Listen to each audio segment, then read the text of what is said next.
Sa video natin ngayon ay pag-uusapan po natin ang mainit na usapin dito sa mundo ni XRP. Kahit na may malaking pagtaas ang presyo niya kamakailan, ay may mga analyst na nagsasabing wag muna tayong masyadong ma-excite. At bakit kamo? Kasi ayon po sa kanila, ang tunay na laban ni XRP ay nasa presyo na $3.84 pa rin. Diyan natin malalaman kung tapos na ba ang matagal na consolidation o kung ito'y isa lang panandali ang hype.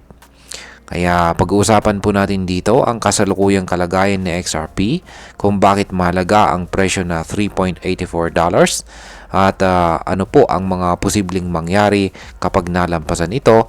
At syempre, aalamin din natin kung ano po ang posibleng maging epekto nito para sa atin bilang mga Pinoy crypto traders at investors. Pero bago po tayo magpatuloy, ay pakibasa na lamang po muna ang disclaimer dito sa ibaba ng ating screen. Ayan, simulan po natin sa kung ano na ang presyo ni XRP ngayon. Sa ngayon, si XRP po ay nasa presyo na $2.64. Medyo malapit-lapit na po ito sa tinatawag na psychological resistance na $3.84. Tumaas po siya ng halos 8.5% sa isang araw at 18% sa nakarang linggo. At ito ay kasabay ng pagsabog ni Bitcoin na umabot ng higit $118,400. Pero kahit exciting yung biglang pagtaas, marami pa rin po ang nagsasabi na wala pa tayong nakikitang tunay na breakout hanggat hindi po nababasag na XRP ang presyong $3.84. Ibig pong sabihin ay hindi pa raw ito tunay na simula ng bull run ni XRP. Ngayon ay bakit nga ba napakahalaga ng presyo na $3.84 para kay XRP?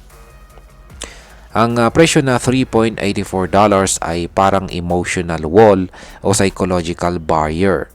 Ito yung halaga na sinasabing pinakamataas na narating ni XRP sa kanyang buong kasaysayan. Pero teka lamang, hindi pala ganun kasimple ang kwento. Ayon po sa isang analyst na si Jack Riley, mali raw ang paniniwala na umabot si XRP sa $3.84 noong taong 2018. Sabi po niya, ang tunay na all-time high ni XRP ay nasa $3.31 lamang at wala raw aktual na trading na naganap sa presyong higit pa rito. Yan, mas matindi pa ay may mga nagsabi na glitch lamang daw sa Korean exchange ang nagpakita ng presyong $3.84 noon. Kaya kung susundan po natin ang ganitong pananaw, baka ang tunay nga na ATH na XRP ay nasa $3.40 lamang na naabot naman nitong January 2025. Pero anuman ang totoo ay malinaw na hanggat hindi po niya nababasag ang $3.84, marami pa rin ang magdududa kung tapos na ba talaga ang kanyang mahabang consolidation phase. Ngayon ay ano naman po ang mangyayari kung malalampasan ni XRP ang $3.84 na presyo? Ayan, kung nalampasan ni XRP ang $3.84 ay marami pong pwedeng mangyari. Una, pwede pong magkaroon ng massive buying interest dahil marami ang nag-aabang sa presyong yan bilang confirmation na talagang bumabalik na si XRP sa spotlight. Ikalawa ay magbubukas po ito ng tinatawag na price discovery, kung saan ay hindi pa tiyak kung hanggang saan aakyat ang kanyang presyo dahil wala pa siyang previous resistance sa ibabaw. Ika nga, wala nang bubong sa XRP kung lalampasan niya or kung malampasan niya ang presyong $3.84. Ngayon ay hanggang saan po ang forecast ng mga analyst kay XRP pagkatapos ng presyong $3.84? May mga analyst na sobrang bullish po kay XRP.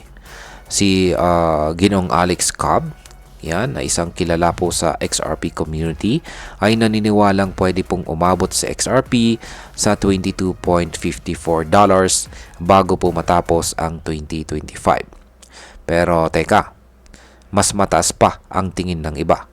Si Ginoong Da Vinci Jeremy, isang kilalang Bitcoin analyst, ay may target na $24. Samantala si Ginoong Dustin Layton ay nagsabing aabot ito ng $50 ngayong taon. Pero ang pinaka-agresibo pa sa lahat ay itong si Ginoong Javon Marks na nagsasabing pwedeng maabot na XRP ang $100. Pero tandaan po natin, lahat ng ito ay speculative o hula pa lamang.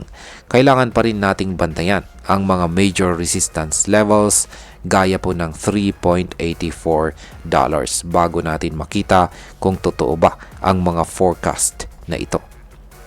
Bakit may debate pa rin sa XRP community tungkol sa tunay na ATH or all-time high? Ayan. Balikan po natin yung yung tweet dito kung saan ay nagdidebatihan po sila rito. Ang debate po ay umiikot sa historical data ng mga exchanges. May iba na nagsasabing ang $3.84 ay hindi legit dahil hindi ito nangyari sa lahat ng exchanges, lalo na sa mga malalaking platform tulad ni Coinbase at saka Binance. Sinasabi po ng iba na may mga glitch trades sa Korean exchanges na nagpapakitang umabot daw sa $3.84, pero ayon po sa CTO mismo ng Ripple, ang pinakamataas na aktual na trade noong 2018 ay hindi man lang lumagpas ng $3. Dahil dito ay nakakati po ang community. May mga naniniwalang naabot na ni XRP ang ATH, habang ang iba po ay hinihintay pa rin ma-break niya ang psychological resistance para matawag itong bagong era ni XRP. Ngayon ay pag-usapan na po natin ang posibleng epekto nito para sa atin bilang mga Pinoy crypto traders at investors. Para po sa atin dito sa Pilipinas ay napakahalaga ng balitang ito, lalo na kung ikaw ay holder na XRP o nagbabalak na bumili. Ang presyo po na $3.84 ay parang hudyat kung kailan po magsisimula ang tunay na pag-akyat ni XRP. Kapag nalampasan po ito, pwedeng magkaroon ng malawakang hype at madagdagan po ang demand na magtutulak pa ng mas mataas na presyo. Pero kung hindi pa rin ito malampasan, baka bumalik po sa XRP sa consolidation at mas magandang maghintay o mag-accumulate sa mas mababang presyo. Ang desisyon po ay depende sa iyong strategy. Kung long-term holder ka, baka magandang maghintay lang at bantayan kung kailan po lalampas si XRP sa barrier na ito.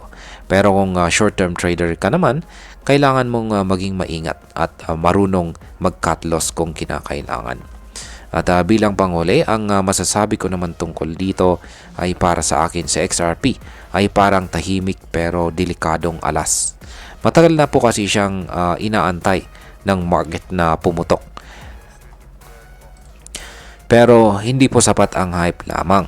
Kailangan pa rin ng malakas na fundamental support, legal clarity at saka market momentum. Ang $3.84 ay hindi lamang po basta numero. Ito po ay isang simbolo. Isa itong panibagong yugto para sa mga matagal nang naniniwala sa project ni XRP.